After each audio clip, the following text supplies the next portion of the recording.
नमस्कार. फास्ट आणि बेस्ट हवामान अंदाज या यूट्यूब चॅनलमध्ये मी दादा सुकाने आपले सर्वांचे स्वागत करत आहोत. दिनांक 8 एप्रिलपर्यंत हवामान अंदाज पाहणार आहोत. हे दरम्यान परत एकदा वादळी पावसाची शक्यता दाखवत आहे. उष्णतेची लाट ती उत्तरेकडून येण्याची शक्यता आहे. सध्या परिस्थिती पाहायला दुपारची तर कालची दुपारची हुबळी, गोकाक, बागलकोट, विजापूर इथपर्यंत पाऊस येऊन कर्नाटकच्या साईडला झालेला आहे, कर्नाटक राज्यामध्ये. तसेच इकडे महाराष्ट्रामध्ये ढगाळ वातावरण होतं. सांगली, कोल्हापूर साईडला ढगाळ वातावरण होतं आणि उष्णताही वाढताना दिसली होती.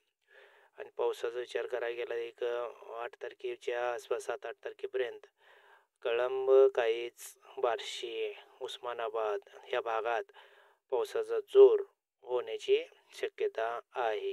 पावसाचा जोर होण्याची म्हणजे हलका मध्यम पाऊस पडण्याची त्या भागात शक्यता.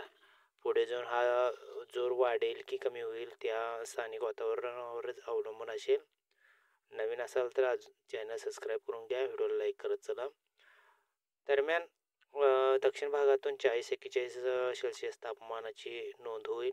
उत्तर भागातून उष्णतेची लाटेसारखी म्हणजे लाट येण्याची शक्यता आहे. हवेची द्रोणीय स्थिती आणि वातावरणाचा स्तब्धपणा यात पावसाचं वातावरण तयार होणार आहे. आणि तो भाग आता पुढे येतच आहे. आणि तो भाग म्हणजे आहे दक्षिण महाराष्ट्राचा भाग. हवेची द्रोणीय स्थिती साधारण किनारपट्टीला म्हणजे अरबी समुद्राच्या साईडला जास्ती करून द्रोणीय स्थिती होताना दिसते. मुंबईच्या दक्षिणेकडे होताना दिसत आहे. त्याचा परिणाम म्हणून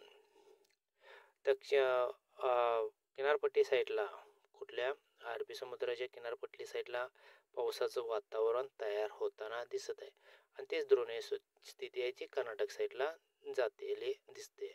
दापोली, रत्नागिरी आणि परत पाहायला गेलं तर राजापूर परिसर या भागातून उद्या किंवा आजही तयार झालेली होती. उद्याही जरा थोडीशी बळकट असणार आहे.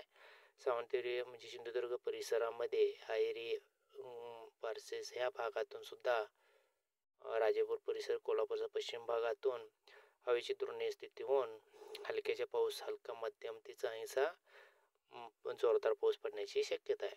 नंतर ती द्रोणीय स्थिती वाढून सोलापूर ते अकोला ह्या दरम्यान तो पट्टा सरकणार आहे. दरम्यान राजापूर, कोल्हापूर परिसरात पावसाची शक्यता बनत चाललेली आहे, जास्त दिसून येते. वादळी वाऱ्यासहित पावसाचा जोर कोल्हापूर साईडला, राजापूर परिसरामध्ये दिसून येणार आहे. खापोली, मुंबई साईडला, इकडे दक्षिण साईडला रेवणा, गोव्यापर्यंत पावसाची शक्यता जास्त बनत चाललेली आहे. कर्नाटकाच्या पश्चिम बाजूने सुद्धा जास्त पावसाची शक्यता बनत चाललेली आहे. ते हळूहळू पूर्वेकडे सरकेल असं दिसत आहे.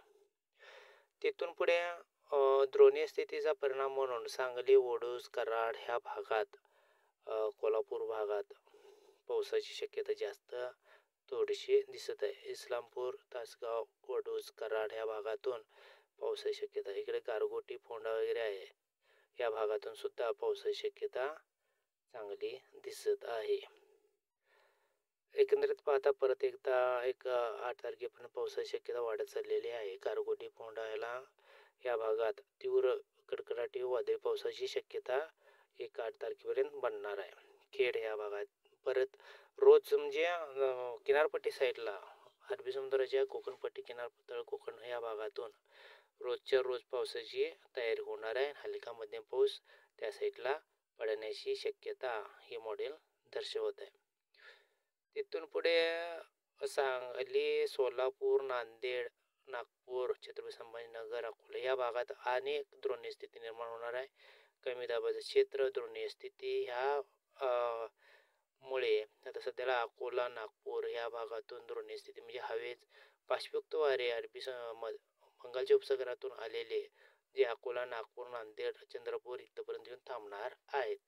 दरम्यान कोल्हापूर, सांगली, कोची, जत, पंढरपूर, अकलूज, मावळचा परिसर आणि इचगाव, सोलापूर हे जे भाग आहे, सोलापूर, इचगाव, लातूर अहमदपूर हा जो भाग आहे हा भागातून परत एकदा पावसाळी वातावरण तयार होणार आहे आणि हवेची द्रोणस्थिती जास्त झाल्यामुळे त्याच भागातून परत एकदा जोरदार पावसाची शक्यता म्हणत चाललेली आहे. लातूर अहमदपूर तुळजापूर ह्या परिसरात पावसाची शक्यता म्हणजे लातूर ते तुळजापूर बसव कल्याण ह्या भागातून प्रचंड अशा वीज कडकडाट होऊन पावसाची शक्यता आहे. तिथून पूर्वेकडे पावसाची शक्यता जास्त बनत चाललेली आहे. एकंदरीत 8 तारखेपर्यंत वातावरणात थोडासा चेंज होईल. धुक्याचं वातावरण राहील. सकाळी उष्णता भरपूर दुपारी वाढेल आणि स्थानिक वातावरण पावसाची शक्यता होणार आहे. चॅनल सबस्क्राईब करून घ्या. धन्यवाद.